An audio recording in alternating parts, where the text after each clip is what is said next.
What if I told you there's a place where beauty is measured in stretched skin, where boys are whipped until they bleed, all in the name of love, and where a man may kidnap his future bride before even asking her? This isn't fiction. This is Ethiopia. In the Horn of Africa lies one of the world's oldest nations. Ethiopia, untouched by colonial rule, is a land where ancient customs haven't just survived, they've thrived. And some of those customs are unlike anything you've ever heard of. You might think you've seen strange traditions before, from the dances of the Maasai to rituals in the Amazon, but Ethiopia holds practices that make even seasoned anthropologists pause. Why would women wear heavy lip plates? Why are boys publicly beaten while their mothers cheer? And how can a sacred marriage begin with abduction? These are just a few of the questions we'll explore as we uncover 15 shocking traditions that still exist in Ethiopia today. Some will fascinate you, others may disturb you, but each one reveals something extraordinary about how far culture can stretch and just how different life can be in a land shaped by time, pride, and resilience. To understand Ethiopia's traditions, you first have to understand Ethiopia itself. It's a landlocked country, but it doesn't feel confined. Ethiopia is vast, rugged, and brimming with history. Its mountains rise like fortresses, its valleys hide ancient secrets, and its people, over 80 ethnic groups strong, speak dozens of languages, each with their own customs, beliefs, and ways of life. Unlike most African nations, Ethiopia was never colonized. It resisted European control, holding tight to its sovereignty while other countries were carved up. This independence helped preserve a cultural identity so deep, so unfiltered, that some of its traditions date back thousands of years. Religion, too, plays a powerful role. Ethiopia is one of the earliest Christian nations in the world, with roots in Judaism and strong ties to Islam and indigenous faiths. This spiritual mosaic shapes daily life and echoes through everything from rites of passage to the way people marry, farm, or dress. Then there's the land itself. Ethiopia is not a uniform country. Its geography shifts dramatically, from the green highlands of Tigray to the arid plains of the Omo Valley. And it's in these extreme, isolated places that many of Ethiopia's most surprising traditions have endured, protected by distance and reverence. The Omo Valley, in particular, is home to some of the most visually striking cultures on Earth. Tribes like the Mursi, Hamar, and Karo live in ways that seem untouched by the modern world. They herd cattle, paint their bodies, scar their skin, and conduct ceremonies that to outsiders seem mythical, if not unbelievable. But to them, these acts are not just rituals. They are identity. They are survival. Ethiopia is also a place of pride. Across its many ethnic groups, there is a deep reverence for heritage. Traditions are not forgotten. They are inherited, performed, and honored. In villages, elders pass down knowledge orally. In towns, celebrations mark life transitions. And in remote regions, entire communities come together to perform rites that most of the world would struggle to understand. In Ethiopia, tradition isn't just practiced, it's lived. And that's what makes this journey so remarkable. Because once you understand the roots, you begin to see how these 15 shocking customs aren't random or bizarre. They are ancient codes, preserved against time, and still beating at the heart of a country that defies every stereotype. Our journey into Ethiopia's most jaw-dropping customs begins deep in the Omo Valley, where the Mursi people live by a tradition that's both visually striking and culturally loaded: the lip plate. When girls reach adolescence, their lower lips are pierced and slowly stretched over time to fit large clay discs. The process is gradual and painful. With each passing month, the plate grows, often reaching the size of a small bowl. It's not just about aesthetics. It's about womanhood, marriageability, and resilience. A larger plate can signify beauty, strength, and in some interpretations, the size of a dowry. While outsiders may see deformity, within the community, it's a source of pride and status. Girls who refuse the lip plate risk being seen as rebellious or unworthy of respect. But not far from the Mursi in Hamar communities, the path to adulthood is lined with an equally intense rite: the bull jumping ceremony. This tradition isn't just a cultural festival, it's a brutal personal test. A teenage boy preparing to enter manhood must run naked across the backs of several bulls, lined up side by side. The bulls are agitated, unsteady, unpredictable. If he falls, he's humiliated and may have to wait another year to try again. If he succeeds, he's considered a man. But what makes this ritual even more staggering is the role of women. Female relatives of the initiate beg to be whipped by men who hold long sticks. The lashes tear into their skin, leaving permanent scars. Yet they don't flinch. They welcome it. These scars are proof of devotion, badges of honor etched in pain. The act isn't about submission. It's about loyalty, sacrifice, and the emotional bond between family and tradition. Move farther north, closer to the South Sudanese border, and you'll find a practice that pushes the limits of ethics and legality: bride abduction. Though outlawed, this custom persists in secluded communities. A young man, often with the help of friends, will kidnap a girl, sometimes a stranger, sometimes someone he admires, and take her to his home. If she stays the night, the community interprets her silence as consent. Often, negotiations begin with her family the next morning, sometimes including compensation in livestock. In modern terms, it's unthinkable. But within these communities, it's seen as an alternative form of courtship, one rooted in older ideas of masculinity, honor, and claim. Local elders and officials have pushed back with growing awareness and advocacy programs. Still, bride abduction lingers, both as a reality and as a stark reminder of how tradition can conflict with modern values. Among the Karo tribe, along the eastern banks of the Omo River, self-expression takes a more artistic, yet no less painful form. Here, the body becomes a living canvas. Scarification is a rite of identity, not vanity. Men etch deep patterns into their chests and arms, usually after achieving milestones like killing an enemy, hunting a dangerous animal, or proving themselves in combat. The scars become a map of their bravery. For women, the scars symbolize fertility, readiness for marriage, and family status. The designs are intricate and symmetrical, shaped using razors or knives. Infection is a risk. Pain is inevitable. But healing is celebrated. Once the wounds rise and harden into patterns, the story is sealed. The scars say what words cannot. I belong. I endured. I am seen. And then there are the Suri, known not just for their painted faces, but for their violent stick-fighting tradition, called Donga. Held after the harvest season, these events are part competition, part performance, and entirely serious. Young men train tirelessly, learning how to swing a long wooden staff with precision and force. The goal? Defeat your opponent without killing him. Injuries are common: broken bones, gashes, concussions, but the prize is worth the risk. Winning a match brings honor. It can attract potential wives. It sets a young man apart in the eyes of the community. But what's often missed by outsiders is that these matches aren't chaotic brawls. They're structured, ceremonial, and filled with rules. Spectators cheer, women sing, and the rhythm of the fight mirrors the rhythm of tradition. It's not just blood and bruises, it's legacy. So why do these communities still follow such demanding, even painful customs? The answer is complex and deeply human. In many parts of the world, tradition is a choice. In these Ethiopian tribes, tradition is identity. It's how stories are told, how worth is measured, how people know they matter. And for communities that have long been isolated, overlooked, or misunderstood by the modern world, these customs are a way to maintain control, to define beauty, strength, and morality on their own terms. From the Mursi's lip plates to the Suri's stick fights, these 5 traditions reveal the essence of culture under pressure. They are more than just acts. They're lifelines to a shared history, and they challenge us to ask uncomfortable questions.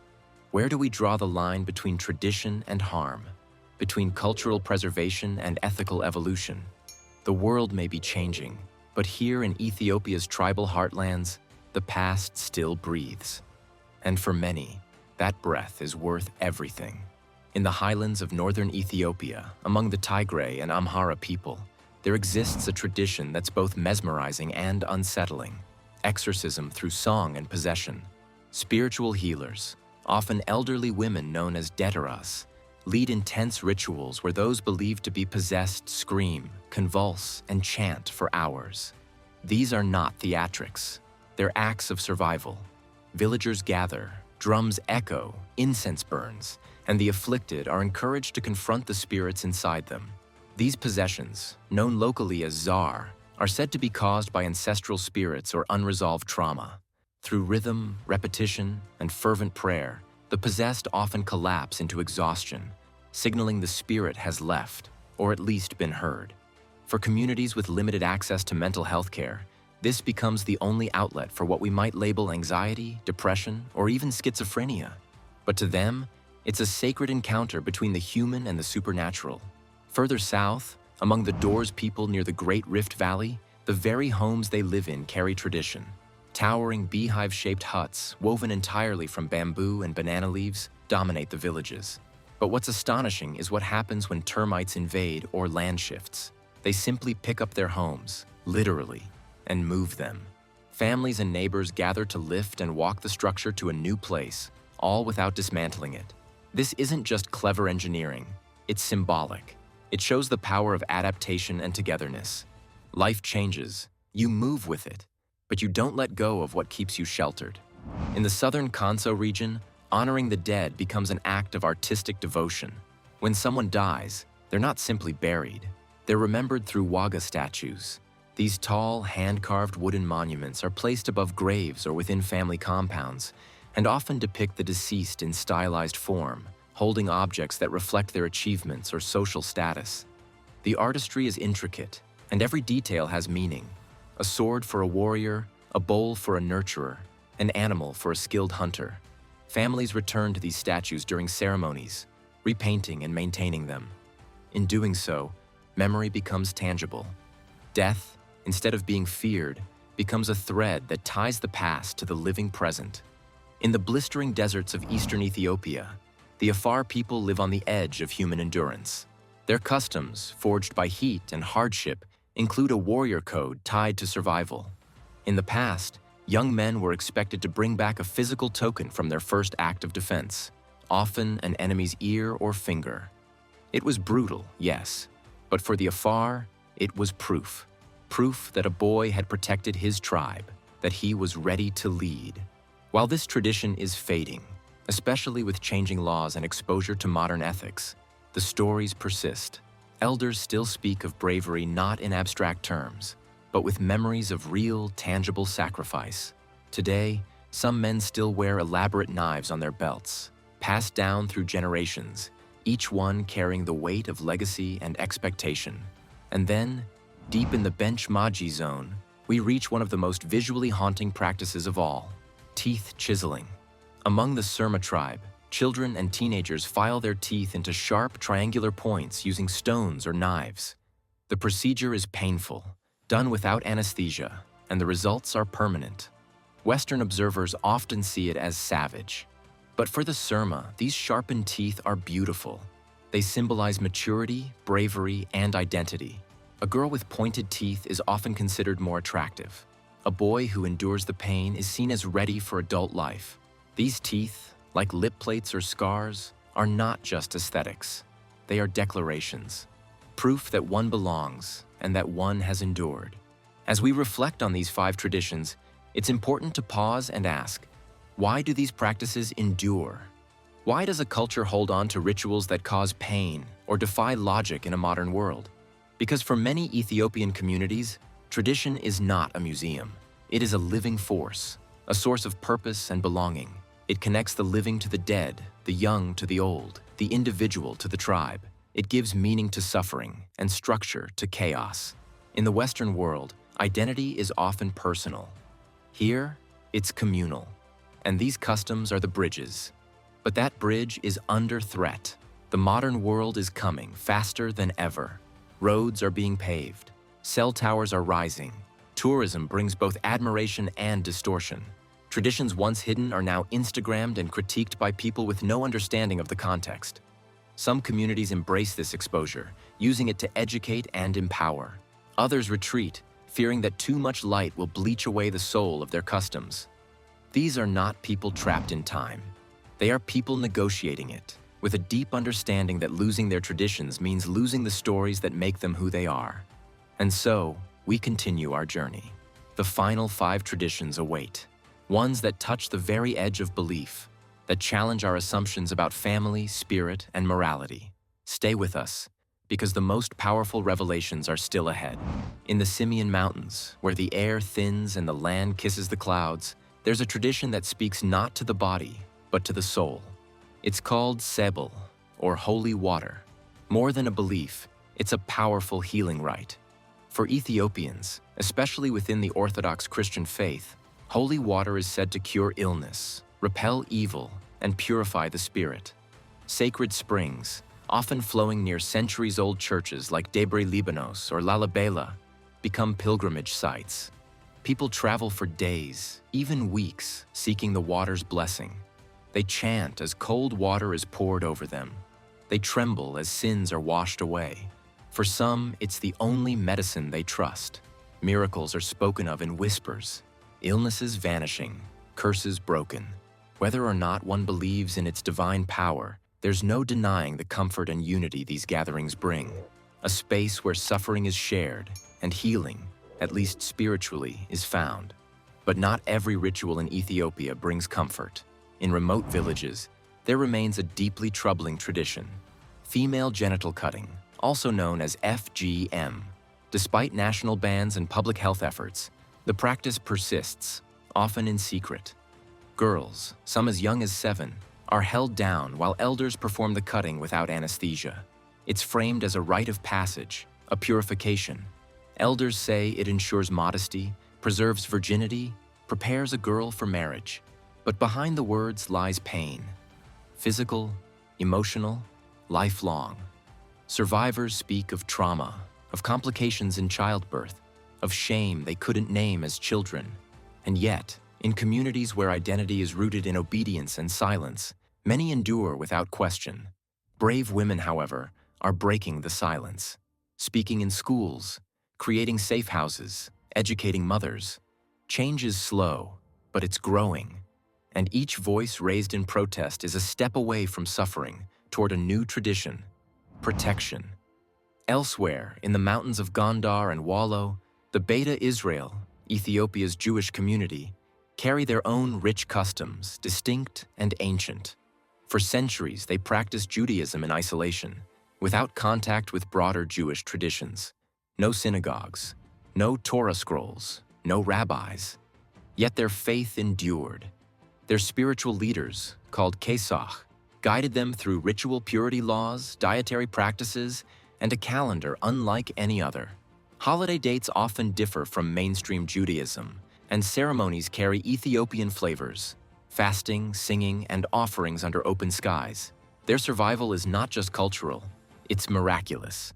In the 1980s and 90s, tens of thousands of Beta Israel were airlifted to Israel during Operation Moses and Operation Solomon. But some remained.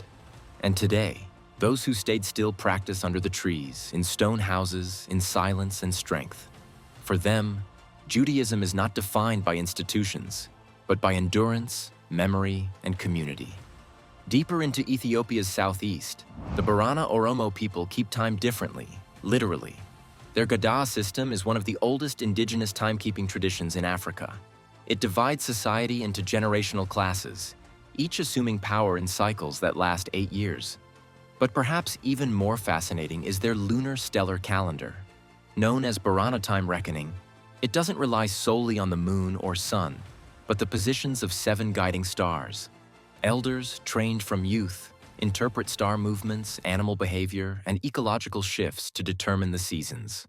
No clocks, no written logs, just sky, instinct, and memory. From planting crops to arranging marriages, this calendar dictates life. It's a reminder that time doesn't need to be digital to be precise, that ancient knowledge can be as sharp as any algorithm. And in Borana culture, these timekeepers are honored not just as astronomers, but as moral leaders, peacekeepers, and guardians of social balance.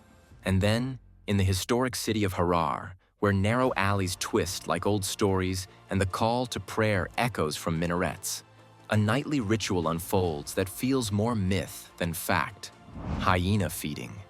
As dusk settles, wild hyenas emerge from the hills. And yet, instead of fear, there is welcome. One man, often part of a family who's passed this task down for generations, calls them by name. He places scraps of meat on a stick, sometimes even in his mouth, and lets the hyenas take it gently. Locals believe this ritual began during a famine when the hyenas stopped attacking livestock after being fed. Now it's a pact, a performance, a protection. Many say the hyenas consume evil spirits, keeping the city safe. Tourists come to watch, but for Hararis, it's sacred. It's balance, it's coexistence, a trust between man and predator, forged in shadow and sustained by respect. These 5 traditions, so different yet so connected, reveal the emotional and spiritual core of Ethiopia. They tell us that tradition is not always beautiful. It can be painful. It can be hard to watch. But it also holds wisdom, identity, and an anchor in a world that moves too fast. From girls baptized in icy holy water, to elders scanning stars for signs, to warriors befriending hyenas under a violet sky, each act is a ritual, a moment of meaning that says, we were here, this mattered. And maybe that's the heart of Ethiopia's endurance. Not its landscapes, not its flags, but its rituals, carried in bodies, in songs, in silence, defiant against forgetting. In the next and final section, we won't offer a summary. We'll reflect. Because when you look at these traditions not as curiosities, but as mirrors, what do they say about us? About what we keep, what we sacrifice, and what we choose to forget? The answers may not be simple, but they're worth finding. What do you do with a tradition that moves you, but also unsettles you? That's the quiet question echoing through every story we've heard. We've traveled across Ethiopia, not with our feet, but with our understanding. And what we've found isn't just customs or rituals, it's human complexity. It's belief systems forged through struggle, environments that demand adaptation, and communities who've kept their ways intact not out of ignorance, but out of pride. These aren't backward people stuck in time. They are forward-looking in their own way, preserving what has worked for them, even when the world tells them to modernize. We saw mothers offer their backs to be whipped for a boy's rite of passage. We saw girls altered under the knife, told it's tradition. We saw warriors swing sticks and men feed hyenas by hand. And we saw stories written not in books, but in scars, songs, and statues. At times, it's hard to reconcile. How do you respect culture while protecting dignity? Where do you draw the line between honoring identity and calling for change? The truth is, there is no clear answer, because tradition is not static. It breathes, it evolves, sometimes painfully, and often slowly. But it's not our place to flatten it, to view it through one lens. What shocks us might be sacred to someone else, and what we defend fiercely may be questioned in another part of the world. Culture is not a museum artifact. It's alive, and alive things are messy. We often say the world is becoming smaller, more connected, but Ethiopia reminds us that it's still vast, that human life isn't meant to be one thing, and that the most valuable part of exploring culture is not to judge it, but to feel the weight of its contradictions. It doesn't mean we stay silent in the face of injustice, but it does mean we listen longer, ask better questions, get closer to the context, and realize that behind every strange tradition is a family, a people, a reason. Not always a good one, but always a real one. That's what makes Ethiopia unforgettable. It doesn't ask you to agree. It doesn't explain itself. It just is, boldly, proudly, painfully, beautifully. And maybe the lesson here isn't about Ethiopia at all. Maybe it's about us. What do we hold on to? What have we forgotten? What rituals define who we are, whether we realize it or not? Because whether it's lighting a candle, wearing a ring, saying a prayer, or telling a story passed down by a grandmother, tradition lives in all of us. It's not a question of whether we have rituals, it's whether we recognize them, and what they say about who we've been, who we are, and who we want to be. So as you close this video, maybe you'll carry one question with you, not about Ethiopia, but about your own life. What traditions shape you, and which ones are you shaping in return? Thank you for traveling with us. If this journey challenged you, moved you, or opened a new perspective, subscribe for more stories that don't just inform, but ask you to feel. Until next time.